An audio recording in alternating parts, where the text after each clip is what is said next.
Hello and welcome to my channel.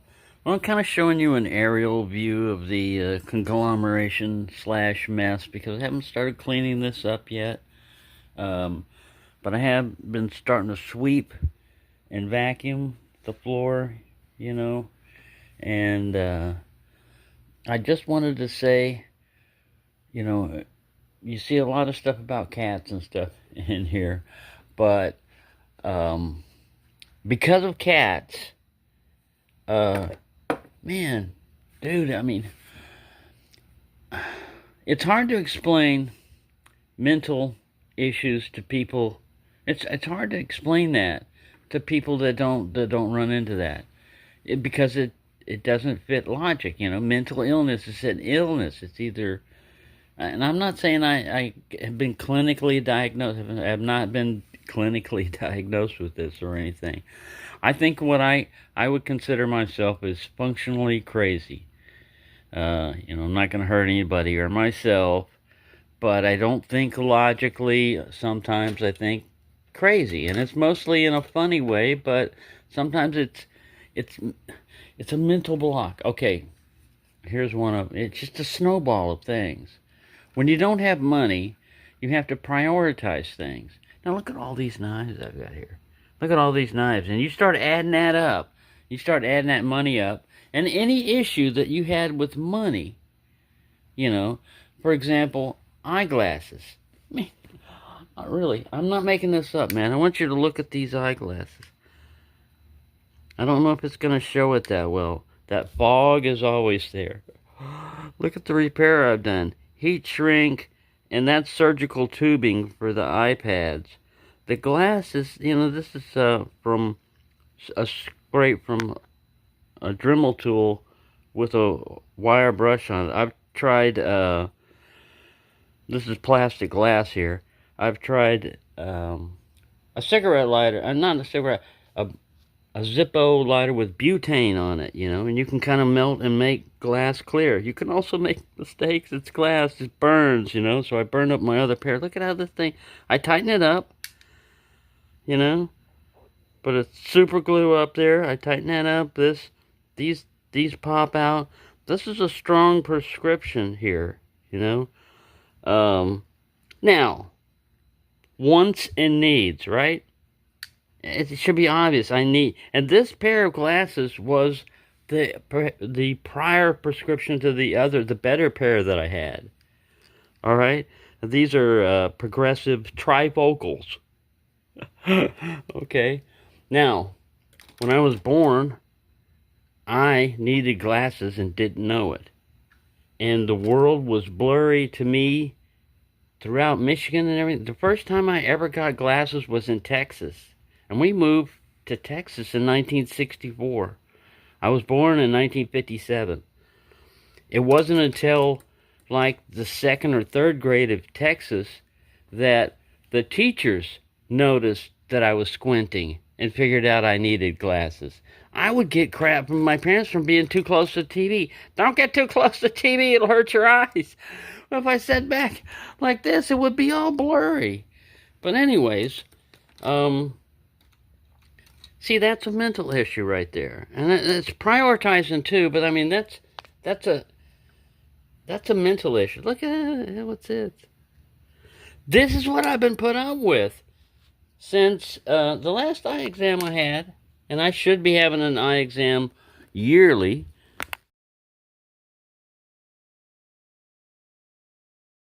Cleaned up and everything else. And the reason why, and the reason and the purpose behind it and everything is because of a cat. For people who don't like cats and everything, you can just like cats all you want, but I'm just telling you, they from my situation, they changed my life. Cats have changed my life, literally, for good and bad. All right, and let me describe this last one. All right, I grew up around dogs. All right, I didn't hate cats or anything, but we never had them in our family. The only time you saw them were, you knew there were other people's pets or something they were buying. But I grew up in, uh, we moved to Houston in 1964 when my father went to Vietnam. And I was born in 57. So, um, I'm talk about a military brat. I was born on a military base in England, and then I think we went to Georgia. I don't remember a lot of that because it must have been like about from 6 months on up to like 2 or 3. I don't remember any of that. Maybe one or two things, and then Michigan. I remember a lot about Michigan. We were at Wurtsmith Air Force Base. I think it was near Oscoda, Michigan, and went from there to Houston, Texas. Talk about a difference. I remember, I think it was in kindergarten and the first grade in Michigan. We were learning a lot of stuff. You talk about education in schools. We were getting stuff. We were doing 3-level multiplication and addition. We were starting to do that. We were learning musical notes, do, re, mi, so, fa, la. We had these little like newspapers that we would get. It was very well organized, and it was education heavy. And then I go to Texas. All right, well, one room is a grade. One teacher teaches you everything if you're lucky. And they don't know crap. They didn't know who the current president was. They're talking like a bunch of hicks, y'all. I mean, I sound like it now. I can pull off any accent. Believe me, if you've been in the military, or if you're, I don't know if you've experienced things like I have, you can learn to adapt and pick up dialects and stuff like that. But I was made fun of a lot of times. And one of the things they'll make fun of you for is glasses. And this has a lot to do with the subject we're going to talk about here, which is, it'll be related to knives also, but this is going to ramble around. These pair of glasses, I want you to look at these pair of glasses. This is what I have been using. All right. This is the second pair of prescriptions, so I had an even better prescription than this one, and it was in 2007 for the last pairs. That's when I was laid off at Intel. I'd worked there 12 years, and they moved everything to China, or most of our factory. And I thought it was safe because I was working in both fabs and I had a job in both fabs. But right before they were going to do the big move and everything, I was going from Fab 7. A lot of people were trying to get from Fab 7 to Fab 11. And I already had been in Fab 11 operating and running in the fab, and I had already learned everything over there. Thought I was safe. Then I get jury duty, which Intel will pay you for, but it would turn out to be a month-long trial about water rights that they settled at the very last second and said, thank you for, we don't need you to come to a conclusion. Here you are sitting intended of being a juror, Yeah, you're getting paid a little bit, jury duty money. In the meantime, my job, I can't be doing. So guess what they're doing while I'm gone? They figured out how to get along without me. So I got laid off. And after that, I had a good retirement money and everything set aside for the time, because I was making a lot of money, back then, working for Intel for what I was doing. So I decided, after all that happened, it destroyed my will to work. I had enough money to just chill, and I said, that's it. I'm going to quit playing this rat race. I'll probably not live long enough to retire. I'm going to enjoy it now instead of later, when you'll need it for medicine or something else. Forget it. I'm going to do it now. So I stopped working for 5 years. I lived off my 401k, and it's still paying house payment and everything else. Just living like normal, but you get penalized with your 401k. But anyways, getting back to this. The last time I had an eye exam was when I was in Intel in 2007 was when I got laid off. I started working there in like 94 or whatever, somewhere around there. So, like I said, I had a house. I was paying on it. You pay on mortgages forever. I'd been paying on it for 12 years. When I moved there, I had a house. I just started paying on it. And I had my GI Bill, which only covers like 2,000, the VA or whatever. It only covers 2,000 for a home. But anyways, this was a prescription before 2007.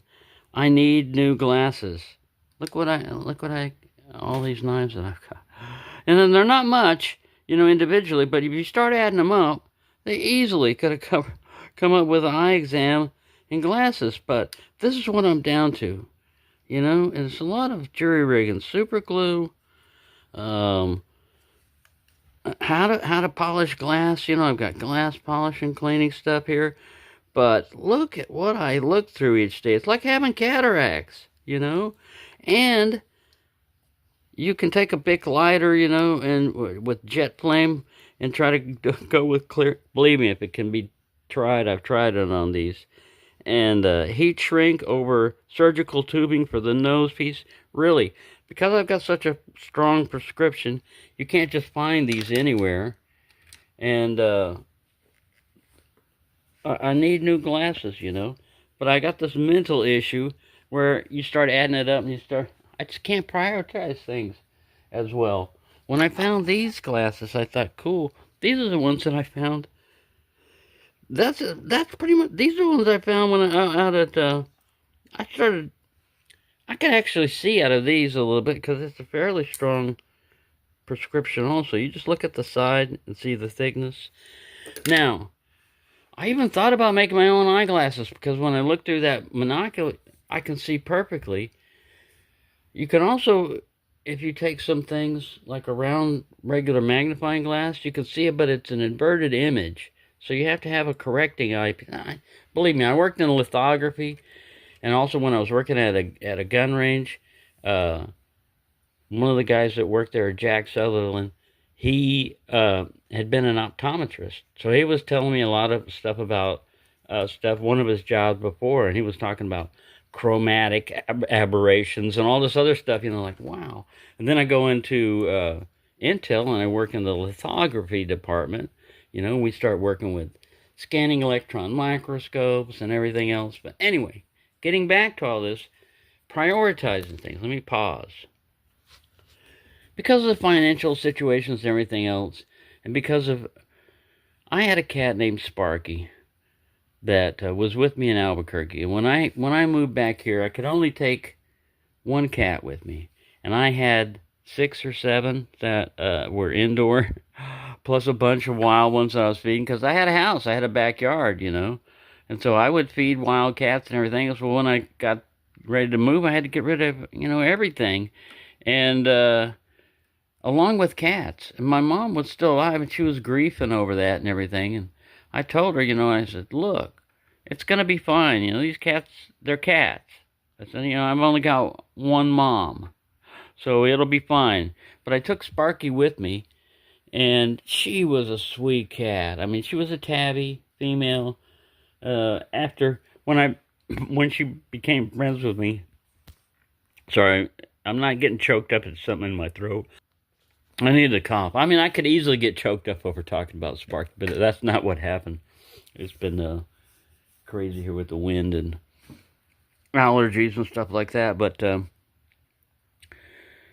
when Sparky died, I also had my mom's cat. He was a black cat. That's why I've got a soft spot for black cats. His name was Pretty Boy. He was a black cat that his front paws had been... They used to do this. It was even written in my lease. This is another thing that blocked me mentally, because it said, if you have a cat, it has to be declawed. That is cruel. That is like cutting somebody's finger. It's not... You can teach a cat not to scratch stuff, And I mean, these apartments are old. I don't understand this. But anyways, that was a mental block, thinking, well, man, because I had two cats. I had it, on the lease. The management knew about it and everything else. I didn't pay a pet deposit because they didn't have that back then. They didn't have $300 per pet, and plus raising rent and everything. You just had to let them know you had animals, which I did. I told them I had two. Well, I don't remember which one died first, but both of them died. Fat Boy was old. I called him Fat Boy after one, because she called him Pretty Boy. And it's just weird, man, because I was sleeping. I'd moved from Albuquerque to here in Ennis. I'll just say it, It's obvious where I live. I'm Ennis traffic. You can figure it out. It's no big deal. But I moved to where my mom was in, she was already in hospice care situation where nurses would come in. And I had a room that was in there. So I had to have enough room for one cat. So Sparky had already been, associating with Fat Boy. And they got along well together, because she's not a mean cat. She was sweet, like I said. And I brought them both over here. Well, when she died in particular, when they both died, oh man, it's like I've never had a child of my own. I've had stepchild and everything, but it's on that level, because really, it's just like Shadow. Some people would think that I found out he's two-timing me. I don't hold it against him, but mentally, I was thinking, oh, the poor cat. I'm the only human that that he trusts enough for him to, and that's true. Cats don't roll over on their back like that and show their belly. That is not like, hey, pet me. That's saying, hey, I like you so much, I trust you. But mental issues, I had that. Oh, I've got to come up with money for a pet deposit. I've got to come up with money for a vet bill. I've got to come up with this, and all that adds up. And if you need money, things that you really need. You don't need another pet. You need some new glasses. Why don't you get glasses? Oh, well, this knife's on sale, and and it just goes on and on with that, and it's a mental block. Like, if for people that have no issue with this, well, it's stupid. Why don't you just prioritize things more? You're just an idiot. Sometimes it's a mental thing. It's not like you're doing this on purpose. Sometimes and then I'd set a huge mental trap for myself that when I said, this is the way you solve the problem of being hurt from losing a pet. Never get another pet. Well, hey, it works. And my mind is on problem solving, a lot of times. It's how do you fix this problem? How do you fix this problem so it'll never happen again? Easy. Never have another pet. And I went coasting along like that for the longest time, thinking everything's cool. I've got it all figured out, I can just spend all my money on knives, and I'll be happy. And I'm not knocking. I'm not knocking knives. It's a hobby. It is something that's happy. But, out of all these knives and stuff, which ones are the most important? Knives that people gave to me, knives that I bought, and knives from my father. Knives from nostalgia and gifts. The rest of these, anybody can buy. Anybody can buy these. This knife right here was a gift. No, this knife right here was a gift. This right here I bought. Between the two, I think this one looks better. But it's got that Teddy Roosevelt, and this one was a gift. And it means a lot more to me. Between the two, if I had to decide which one, easy. This one. Even though I like the looks of this one and I'd like to have both, this is more valuable. Value. How much do you value things? And with me, I realized, with cats, just like with Scrappy, he follows me everywhere. And I've been to where I don't want to step out on the balcony because I know he's going to see me. He's going to want to come up, and Shadow's here. or Buddy's here, and he's gonna fight him, you know. So he just has to stay out of there. And all the time he's saying, "Hey, I want to come in. I want to be your friend. Hey, hey, you know." And he's really affectionate. He really shows that he really wants to hang out. I mean, he's not faking it, you know. And it's like, man, prioritize. You're missing out on a very important lesson in life. None of this crap. None of this. These are material objects. I think the big thing that I know it sounds crazy. Love.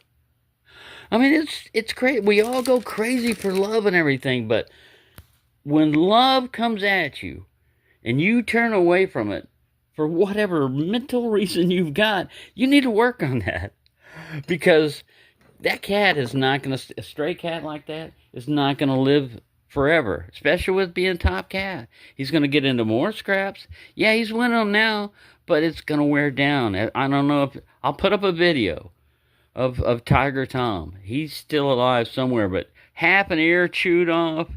He comes up going, rah, rah. You know, I mean, it's rare for him to live that long, but he lives the life of a stray cat, and it takes its toll.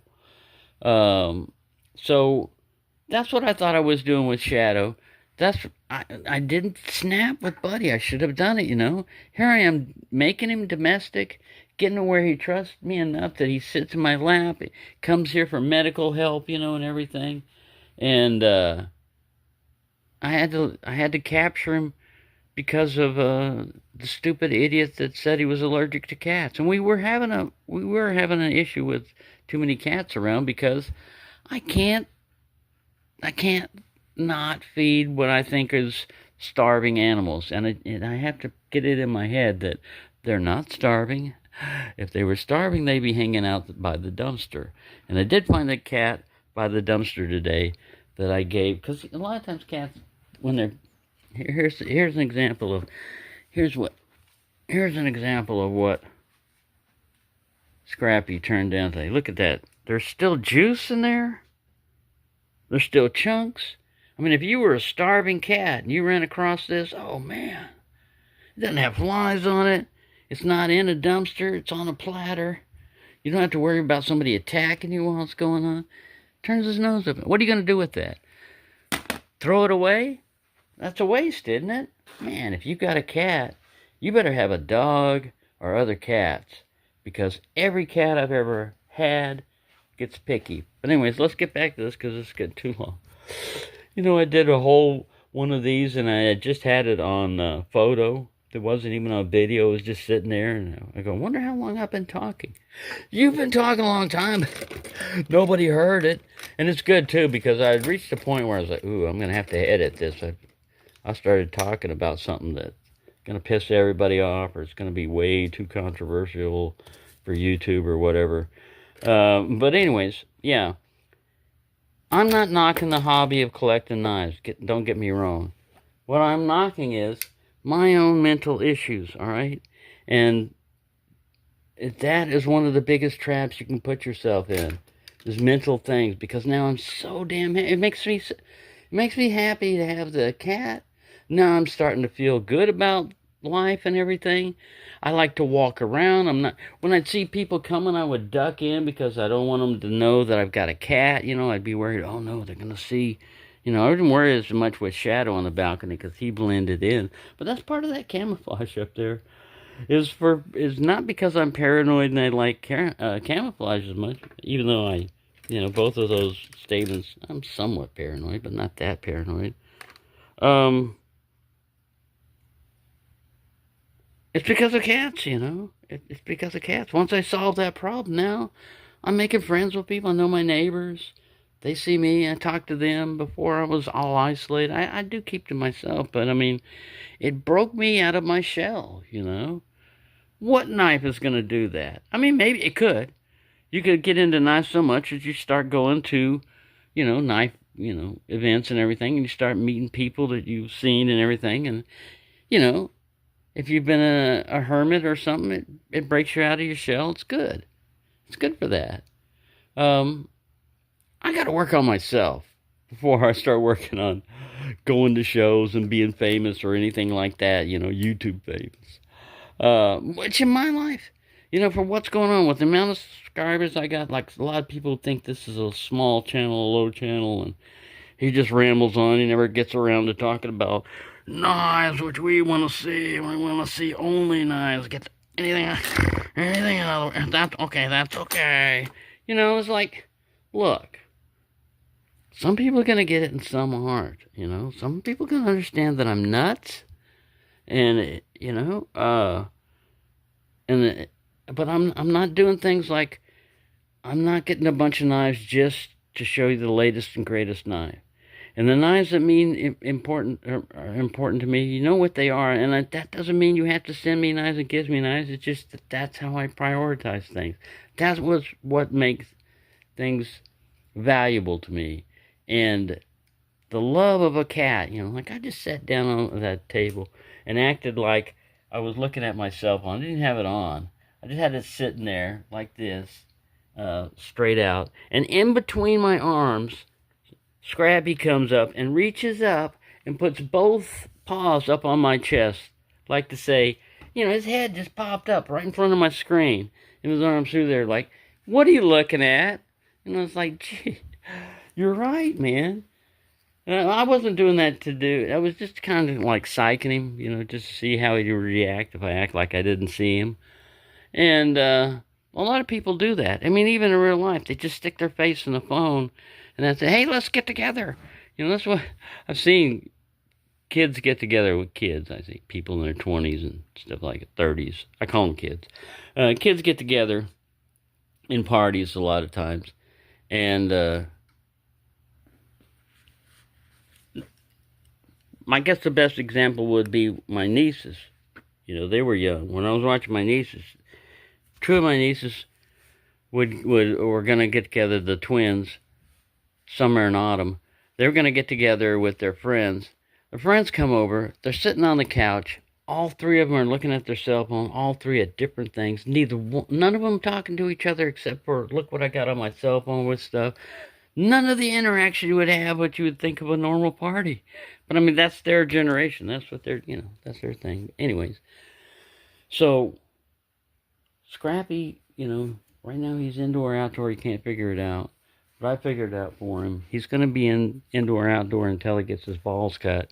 And then once he gets his balls cut, he's going to lose the desire to be going outdoor, and we'll figure that out.